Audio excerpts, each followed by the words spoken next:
Don't you dare say that I wanted everything to fall apart when it's haunting me. 'Cause my only crime was hoping there is something more than this loneliness I feel. But no one makes me feel less alive. We're fighting fire. The way you push my buttons just right. We're fighting fire. When two voices of nature collide. We're fighting fire. Can't help but feel the temperature rise. We're fighting fire. We're fire.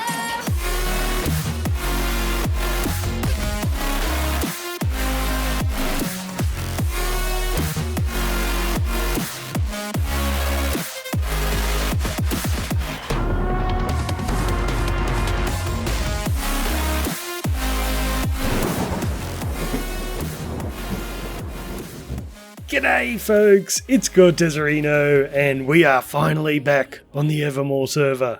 It has definitely been a while since we were here, guys, and it's not that I haven't been playing. I've been doing lots and lots off camera. I just haven't gotten around to doing an episode. I've been busy with other projects, but we're back here at the Hobbit Hole, and I can't even remember how much of this I had done the last time I showed it to you. And if I can't remember, you probably can't remember either. So let's just go ahead and have a look. So you would have seen all of this. I've set it up kind of like a base.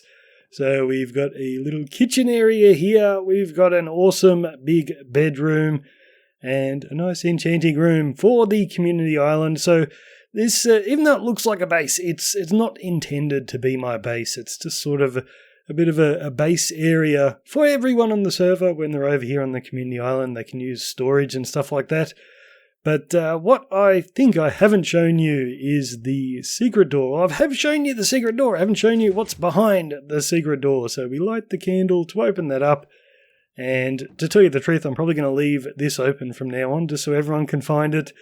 In here is where I've been working. We've done a ton of work. I was so happy building the Hobbit Hole. I just wanted to keep going. So I especially like the lovely green roofs here. So we've got sea lanterns behind our jungle leaves, I think. Jungle leaves or oak leaves in the roof.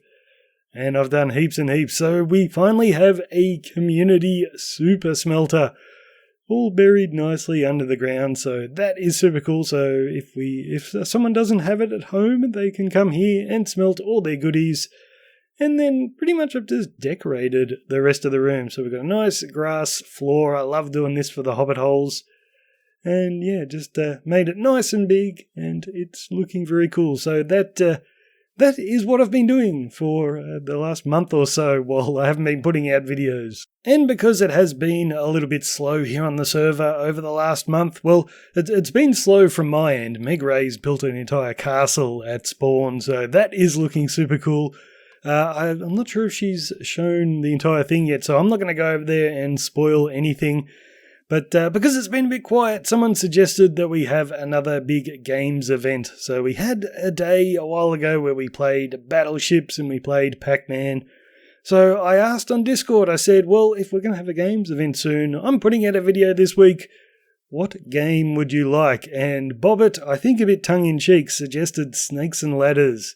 So I was throwing that together last night. So unfortunately, I was having a few connection issues last night when I was building this game, so it's not ready to go yet. I've got everything built, but I haven't loaded up things like the item sorter here. So this is redstone dice over here. So I've got a great big target, so when you're on the board, you can just shoot the target with the arrow to roll your dice, and yeah, one of the lights will light up there to tell you what number you rolled. Pretty simple design. It's just, I have 6 items in a dropper up the top, and I don't think I can get up there. Let's fly up. And we've just got 6 item sorters, so whichever item is spat out randomly, it'll go into one of these item sorters, and that'll light up here and light up the lamp. It's pretty cool. And then when you roll again, there's a little hopper minecart that runs underneath, collects the item, sends it back up to the top, so we've got all 6 ready to go. and then it'll spit it out, and we get another random roll. And you might have noticed the carpet absolutely everywhere, because this is a chorus fruit game, and it's actually a bit hard to find information on chorus fruit and how it works, but I did a little bit of testing, and as long as you've got carpet down, it doesn't seem like you'll teleport onto any of the carpet, unless you're actually standing on carpet. If you're standing on it and then you eat the chorus fruit, then yeah, you can teleport onto it, but as far as I know, we're safe here, so what you'll do is you'll start over here in the corner, roll the dice and get your number, and whatever you land on, you press the button and a dropper underneath will spit up an item to you. And it's most likely going to be chorus fruit, so you'll eat it, and it's either going to be a snake or a ladder. It's going to transport you somewhere. But there will also be offensive weapons. So snakes and ladders is a bit of a boring game. We're going to make it fun, so I'm going to have a lot of splash potions and stuff. And we'll be trying to kill each other while we play. And the chorus fruit is the food, so that will be trying to keep us alive. And then I thought, I want to have items that you can only use that turn. So a fishing rod would be cool, so you could pull people back toward you, but then you've got it all the time. I want single-use items, so I'm also going to put snowballs in there. And snowballs are pretty useless, but I'm going to rename them with instructions like roll again or shoot bobbit. And then it'll just make it a bit more interesting, and you can throw your snowball away at the end of the turn. So we're not going to play this today, but yeah, this is what I was doing. Let's have a quick nap because it's going to get a bit dark, and I'll show you underneath. Actually, let's go into creative world to show you underneath, so we're not bobbing around in the water. So this is where I was designing the thing, and you'll see. I thought by coming up here, we'd be safe from being teleported to weird spots because of the chorus fruit. But even up here, it would send us all the way down there. So I just filled in a bit of area with water. And yeah, that solved the problem. So this is what it looks like underneath. And this is all just basically a great big refilling system for all our droppers here, because I didn't want to have to go place them in all by hand.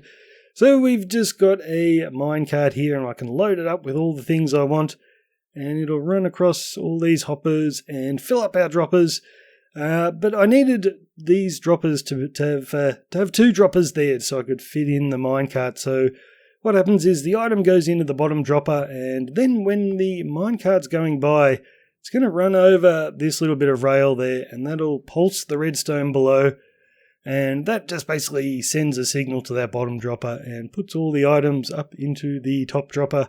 So it's ready to go when you press the button, and you can see I've got lots of things there. I was trying different items. Things like a poisonous potato. I thought that'd be fun use for it. So you press the button, and you have to eat the potato. But if you're not hungry, you can't eat it. So I discovered I need food items that you can eat when you've got a full hunger bar. So that the only two that I know about are chorus fruit and golden apples. So I'll even throw a golden apple in here. So yeah, just trying a whole bunch of things. Spider eyes again. I wanted to poison people, but yeah, you can't eat that with a full hunger bar. Anyway, that's enough of this. Let's go look at that build I did at the start of the episode. And just in case anyone's new to the channel and they're thinking, this is unusual, Cortez hanging around at night, isn't he afraid of the beasties? Well, my base here is completely spawn-proof. It took me a lot of time to do, so underneath all of this snow, you can just see the greenery there. That's all leaf blocks, so nothing can spawn up here, and I've been very careful to spawn-proof all the buildings. So the only thing I have to worry about at night is phantoms. Oh, look, we've got a guard up here for the Great Hall. You know, this episode I thought I would finally get around to doing the interior for the Great Hall here. So I've done it a little bit, but yeah, there's definitely a lot more to be done.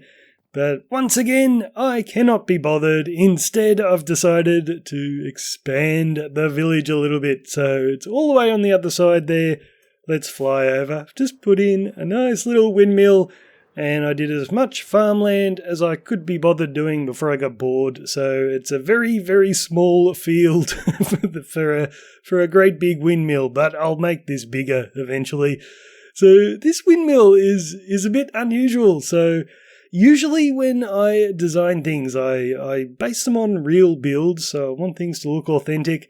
But every now and then I base my designs off sort of fantasy builds. So I doubt this is a realistic Viking windmill at all, but it certainly looks cool. I fell in love with this pattern down the bottom. So the picture I was looking at was a log cabin style, and the crisscross logs is pretty hard to do in Minecraft because you're basically just lying logs on top of each other and it doesn't look very good.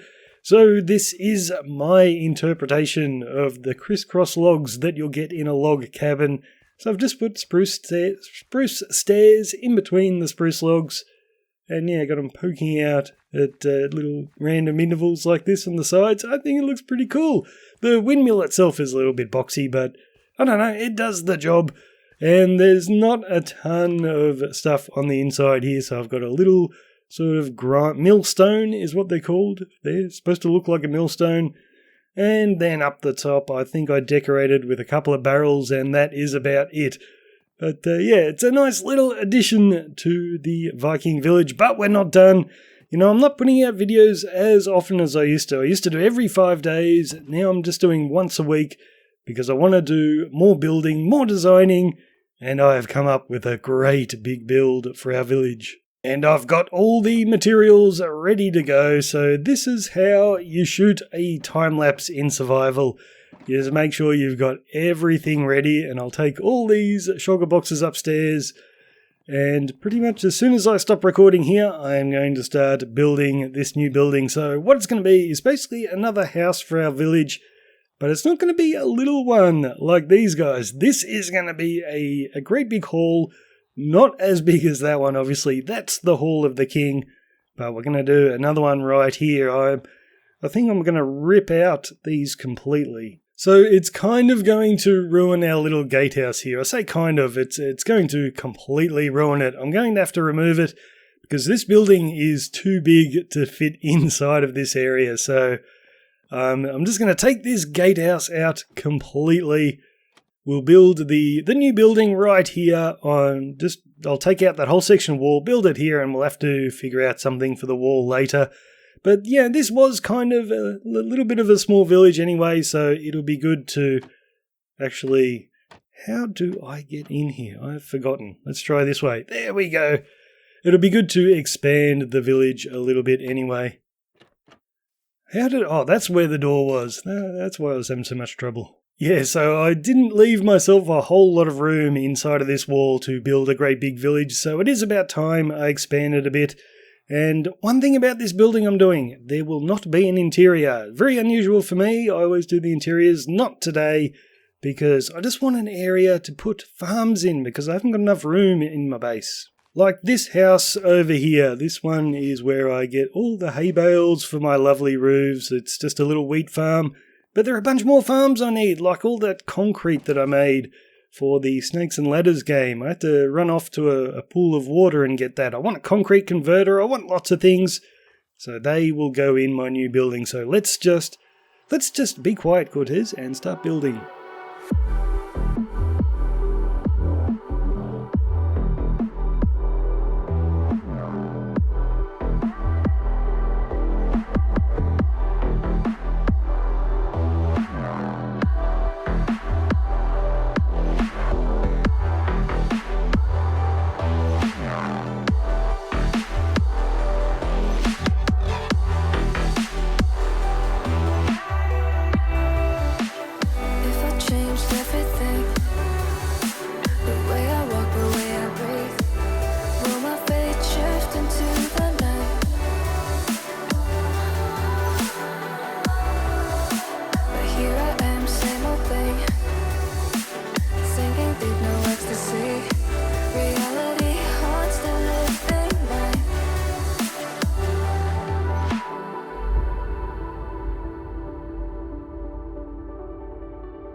If I saw another day, only to scream into the night. Nothing ever tries to change, even if I want to realize. 'Cause I've been sitting here, same old ways, taking off without the same mistake. Darling, where you going? It won't be as simple for you.